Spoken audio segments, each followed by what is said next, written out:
Today I'm going to review how to do this practice worksheet on intermolecular forces.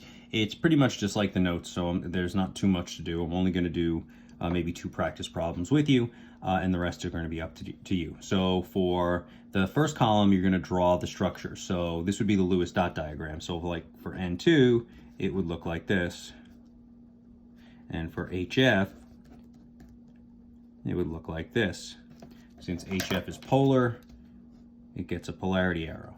The next, bond polarity. All I need to know is, in this case, the E and D equals 0, because whatever N is, it's going to be N minus N, so 0.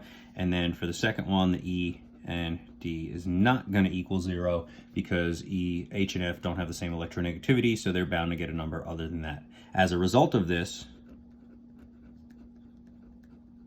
they're nonpolar, they're polar.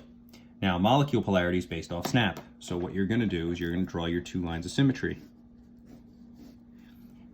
N2 is fully symmetrical because in this direction there's an N and an N on both sides, and in this direction there's nothing and nothing above and below.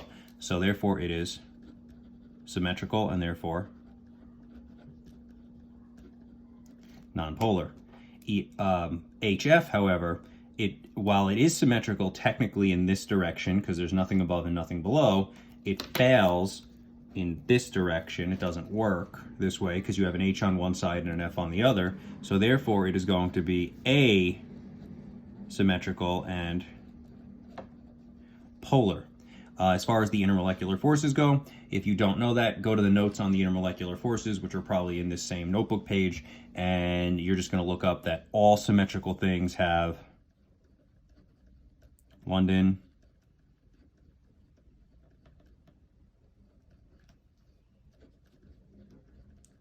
dispersion forces, and polar things have dipole, except FO and N, which I just made the exception. When FO or N are bonded to H, they are going to have hydrogen bonds. So be aware of that. And again, if you need to review that, you can always go back to the video on that and look over the notes on intermolecular forces. I have a little flow chart which goes through and explains everything.